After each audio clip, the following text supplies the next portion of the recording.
स्वागत है दोस्तों आप सभी का हमारे YouTube चैनल पर। और आज है 22 सितंबर। आज हम करेंगे द हिंदू का एडिटोरियल एनालिसिस। आज जो है एनालिसिस करने के लिए जो हमारे पास आर्टिकल है वो एक ही है, और जो दूसरे आर्टिकल्स थे वो एग्जामिनेशन पॉइंट ऑफ व्यू से इतने रेलेवेंट नहीं थे। इसलिए जो आज एक आर्टिकल हम एनालिसिस करने वाले हैं उसका नाम है रिस्की न्यू स्टेटस क्वो, जो कि आपका इंडिया चाइना के रिगार्डिंग में है। आप सब देख सकते हैं, आप रिसेंटली जानते हैं कि रिसेंटली जो है डिसंगेजमेंट हुआ है इंडिया चाइना बॉर्डर पे, जिसे LAC बोलते हैं, that is line of actual control. और इसको आगे बढ़ने से पहले मैं थोड़ा सा ब्रीफ कर दूं कि क्या है ये लाइन ऑफ एक्चुअल कंट्रोल। थोड़ा सा जो नए बंदे आए हैं उन्हें शायद ना मालूम हो। तो LAC जो है मैं बता दूं कि ये एक डीमार्केशन है जो सेपरेट करती है इंडियन कंट्रोल टेरिटरी को और चाइनीज़ कंट्रोल टेरिटरी को। और इंडिया के अकॉर्डिंग ये LAC जो है इसकी लेंथ है 3488 किलोमीटर। वहीं चाइना के अकॉर्डिंग जो इसकी लेंथ है वो है 2000 किलोमीटर। तो दोनों ही कंट्रीज़ जो हैं अपने हिसाब से जो है LAC को मानती हैं। चाइना कहती है कि 2000 किलोमीटर का LAC है, वहीं इंडिया कहती है कि 3488 किलोमीटर का LAC है। अब जो इंडिया और चाइना का जो पूरा बॉर्डर है वो 3 सेक्टर्स में डिवाइड है, जो कि आप इस फिगर में देख सकते हैं। ये है आपका ईस्टर्न सेक्टर, ये आपका मिडल सेक्टर है, और ये है आपका वेस्टर्न सेक्टर। ईस्टर्न सेक्टर जो है आपका ये एक्सटेंड करता है अरुणाचल प्रदेश से लेके सिक्किम तक, और मिडल सेक्टर जो है ये आपका उत्तराखंड और हिमाचल प्रदेश के उसमें आता है। और जो सबसे ज़्यादा जहाँ दिक्कत रहती है हमेशा वो है आपका वेस्टर्न सेक्टर, जो कि आप ये देख सकते हैं लद्दाख एरिया में है, जो कि जम्मू एंड कश्मीर का पार्ट है। ऑल्दो लद्दाख जो है अब एक सेपरेट यूनियन टेरिटरी बन चुकी है। तो LAC जो है केवल एक कॉन्सेप्ट है जिसे कि दो कंट्रीज़ ने जो है आपका एग्री किया है। ना ही ये किसी मैप पे डिलिनेटेड है और ना ही इस तरह की कोई भी लाइन ग्राउंड पे खिंची हुई है। अब मैं बताता हूँ कि LAC को एक्सेप्ट कब किया गया था। 1991 में, यहाँ मैं लिख देता हूँ कि 1991 में जब चाइनीज़ प्रीमियर थे जिनका नाम था ली पियंग, वो उन्होंने विज़िट किया था 1991 में। और यहाँ जो है PV नरसिम्हा राव हमारे यहाँ देश के प्राइम मिनिस्टर थे, और दोनों के बीच में एक अंडरस्टैंडिंग हुई थी कि पीस एंड ट्रैंक्विलिटी मेंटेन करनी है LAC में। इसके बाद 1993 में प्रधानमंत्री नरसिम्हा राव जी वापस चाइना गए, और दोनों साइड ने जो है आपका एक एग्रीमेंट किया, जिस एग्रीमेंट का नाम था कि agreement to maintain peace and tranquillity. ठीक है, ये आपका एग्रीमेंट हुआ था दोनों के बीच में। और उसके बाद से जो है कोशिश यही रही थी कि LAC पे जो है हमेशा पीस मेंटेन करके रखें। अब आप जानते हैं कि 2020 आता है, और 2020 में जब कोविड आया था तो चाइना ने कोशिश करी इसमें अंदर घुसने की, और अपने सोल्जर्स को यहाँ पे भेज दिया। और उनके बाद उन्होंने वहाँ पे टेंट लगाए, कैंपिंग की, और ये डिक्लेयर किया कि ये हमारी टेरिटरी है, जो कि वो अक्सर हमारी एरिया में करती है। इसके बाद साल 2 साल जो है मीटिंग्स हुई अफसरों की, और दोनों जो है राउंड ऑफ टॉक्स हुए, चाहे मिलिट्री लेवल पे हों चाहे आपके मिनिस्ट्रियल लेवल्स पे हों। और फाइनली जो है अब लास्ट वीक डिसंगेजमेंट का डिसीजन आया, और दोनों ही कंट्रीज़ ने डिसाइड किया कि हम डिसंगेज करेंगे, खुद को विड्रॉ करेंगे अपने ट्रूप्स को वहाँ से। और दोनों ने डिसाइड किया कि अब ये जोन जिस पे हम बैठे हुए थे ये बफर जोन बन जाएंगी। ठीक है, बफर जोन का मतलब है एक ऐसी जोन जो दो कंट्रीज़ के बीच में एक लैंड का एरिया है, उस पर ना इसका कंट्रोल है ना इसका कंट्रोल है, दोनों का किसी में से किसी का भी कंट्रोल नहीं है, उसे बफर जोन कहा जाता है। वो एक न्यूट्रल एरिया होता है, वो दोनों कंट्रीज़ में से किसी का भी नहीं होता। इसके बाद ये डिसीजन लिया गया कि ट्रूप्स के विड्रॉन के बाद नए पेट्रोलिंग नॉर्म्स डिसाइड किए जाएंगे, नए रूल्स बनाए जाएंगे, न्यू नॉर्म्स बनवाए जाएंगे कि जिसके बेसिस पे जो है आपका पेट्रोलिंग आगे होगी। ठीक है, तो ये सब हुआ, और ये सब हुआ कब? जब शंघाई कोऑपरेशन ऑर्गेनाइजेशन की मीटिंग होने वाली थी लास्ट वीक, बस जस्ट उससे पहले ही जो है चाइना ने ये डिसीजन लिया था। अब आप जानते हैं कि चाइना और इंडिया ये दोनों ही जो है आपका किसी ना किसी तरीके से बॉर्डर रिलेटेड इश्यूज़ पे इन्वॉल्व रहते हैं, और इसी को लेकर जो है सारा का सारा इशू है। अब जो राइटर कह रहे हैं कि डिसंगेजमेंट हो गई है, डी एस्केलेशन हो गई है, लेकिन फिर भी इंडिया के लिए यहाँ बहुत रिस्क है, क्योंकि बार बार जो है ये हो रहा है कि चाइना जो है हमारी टेरिटरी में घुसती है, और टेरिटरी में घुसने के बाद जो है वो यही बोलती है कि अब इसको बफर जोन क्रिएट करेंगे, और बफर जोन क्रिएट करने के बाद वहाँ पे जो है ये बोला जाता है कि नई पेट्रोलिंग नॉर्म्स डिसाइड किए जाएंगे। तो ये जो है रिस्क है इंडिया के लिए। क्यों है रिस्क वो बता देता हूँ। देखिए, बफर जोन मैंने आपको बता दिया कि मतलब ये एक ऐसी टेरिटरी बन गई है जहाँ ना चाइना की चलेगी ना इंडिया की चलेगी, ये एक न्यूट्रल टेरिटरी रहेगी। ये वैसा ही हुआ। चाइना देखिए हमेशा यही करता है हमारे साथ।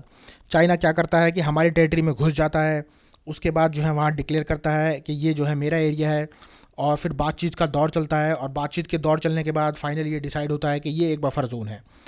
तो आप ये देखिए कि इंडिया की जो टेरिटरी है वो तो बफर जोन डिक्लेयर कर दी उसने, और जो चाइना का है उसमें गया ही क्या। चाइना के लिए कुछ भी घाटे का सौदा नहीं है।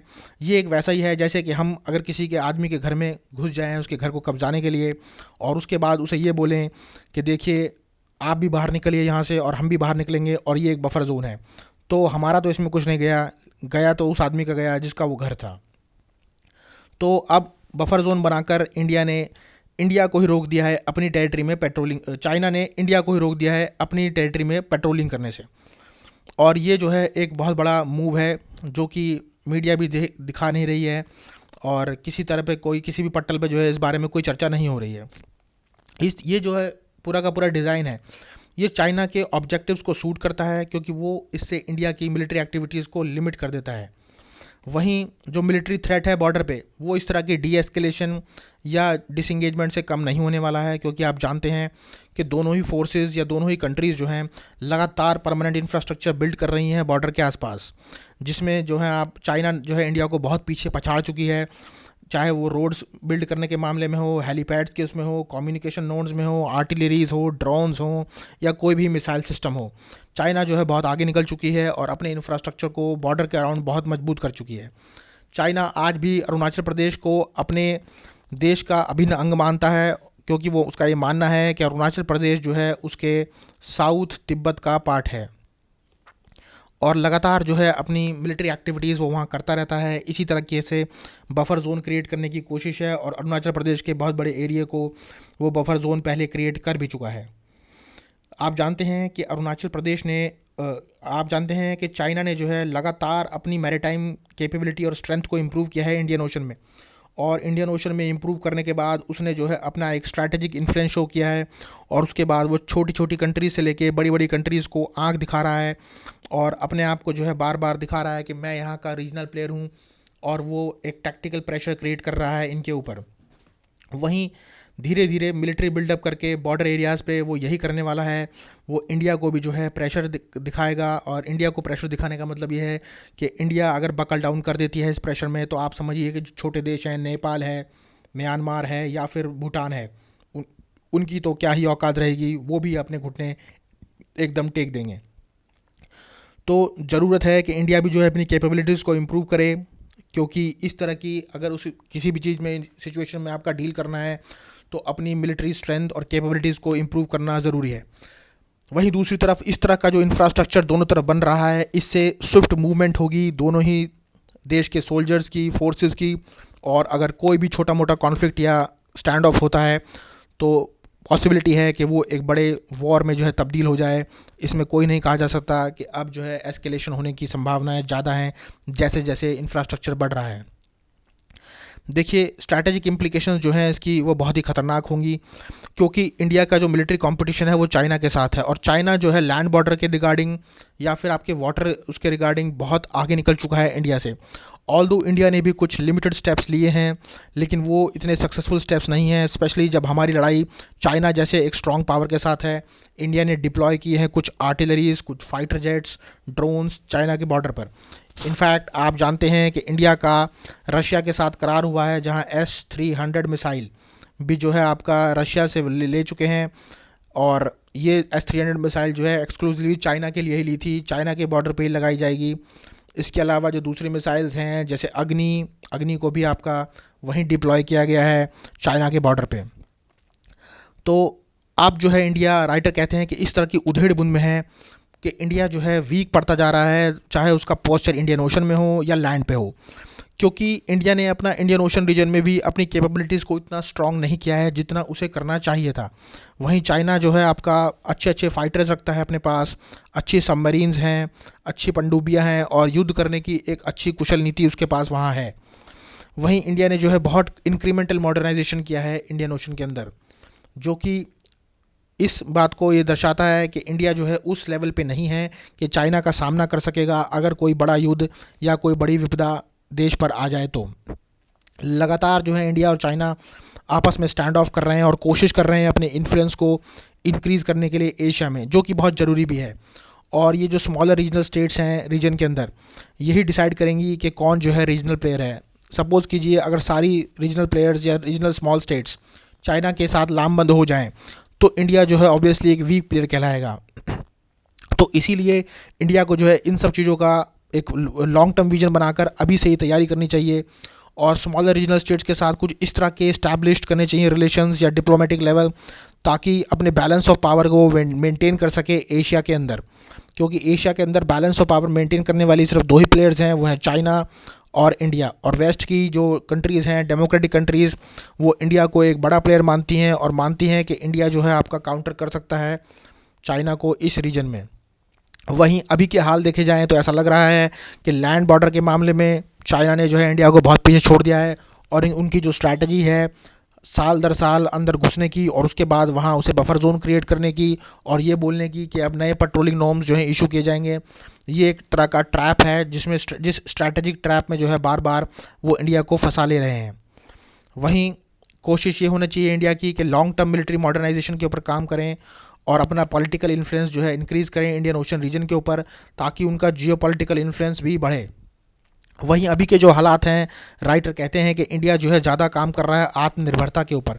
आत्मनिर्भरता का मतलब है डिफेंस इंडस्ट्री में कि भाई वो डोमेस्टिक मैन्युफैक्चरिंग करना चाहता है ताकि वो खुद से जो है अपनी सप्लाईज़ कर सके। लेकिन अभी जो समय है वो इसके लिए नहीं है, क्योंकि जो आत्मनिर्भरता का देखिए जो कॉन्सेप्ट है उसमें जो है 20 से 30 साल लगेंगे अपने आप को इस तरह का सेल्फ रिलायंट बनाने में, ताकि हमारा डिपेंडेंस जो है दूसरी कंट्रीज़ के ऊपर कम हो जाए डिफेंस को लेके। लेकिन अभी ये जो इश्यूज़ हैं स्पेशली जो डील करना है चाइना के साथ, ये जो है इमीडिएट इशू है। इसके लिए हम जो है बहुत लॉन्ग टर्म टाइम तक जो है आपका वो नहीं कर सकते हैं ये बैठ के इंतज़ार कि जब हम आत्मनिर्भर बनेंगे तब हम जो है उनका मुकाबला करेंगे या तब जो भी होगा तब देखा जाएगा। नहीं, तब तक जो है काफ़ी भारत का हिस्सा बफर जोन बन चुका होगा, या फिर यूँ कह लीजिए कि इंडिया क्या, या फिर यूँ कह लीजिए कि चाइना के लोग जो हैं वहाँ पर अपना बाज़ार स्थापित कर चुके होंगे। तो ये सब हो रहा है मॉडर्नाइजेशन की कॉस्ट पे। बेहतर ये होगा कि हमें मॉडर्नाइजेशन की तरफ बढ़ना चाहिए और मॉडर्नाइजेशन की तरफ हम आत्मनिर्भरता को और दूसरी कंट्रीज़ के साथ जो अपना करार है उनको साथ लेकर चलें। हम मदद लें यूएस की, फ्रांस की और दूसरी सभी यूरोपियन कंट्रीज़ की, जिनका अच्छा खासा एक डिफेंस है, एक स्ट्रॉन्ग डिफेंस है और जो हमें मदद करने के लिए भी तैयार रहते हैं। क्योंकि अब ये सिचुएशन आ चुकी है कि देखिए जब इस तरह से इंफ्रास्ट्रक्चर बिल्डअप हो रहा है पूरा का पूरा दोनों के बॉर्डर एरियाज़ में, और इंडियन ओशन के रास्ते पहले से ही घेर चुकी है चाइना इंडिया को, तो अब कुछ ज़्यादा कुछ रह नहीं जाता। और अब जो है ये एक इंडिकेशन है कि कोई भी आगे छोटा मोटा कॉन्फ्लिक्ट या स्टैंड ऑफ होगा तो वह एस्केलेट हो जाएगा एक फुल फ्लेज वॉर में। वहीं आगे चलकर जो वे फॉरवर्ड है उसमें राइटर कहते हैं कि इन चैलेंजेस को जो पोज कर रही है चाइना, इनको मीट नहीं किया जा सकता जब तक एक लॉन्ग टर्म ग्रोथ ना हो हमारी नेशनल कैपेसिटी में और एक हमारी एक अच्छी स्ट्रैटेजी ना हो। इसके लिए चाहिए कि हम एक स्ट्रैटेजिक असेसमेंट करें अपने पूरे के पूरे डिफेंस स्ट्रक्चर की और कोशिश करें। इसके अलावा हम एक पॉलिटिकल विल दिखाएं और एक स्ट्रॉन्ग इच्छा शक्ति की ज़रूरत है ताकि हम मॉडर्नाइजेशन कर सकें अपनी डिफेंस फोर्सेस का और रेडी रहें हम किसी भी तरह की उस वॉर लाइक सिचुएशन से मीट कराने के लिए जो कि चाइना की तरफ से हमें कभी भी आ सकती है, क्योंकि चाइना जो है एक हमारा रिलायबल पड़ोसी नहीं है। तो यही था आज के इस आर्टिकल में। इसी तरह के आर्टिकल का एनालिसिस देखने और सुनने के लिए लाइक कीजिए, शेयर कीजिए और सब्सक्राइब कीजिए हमारा चैनल।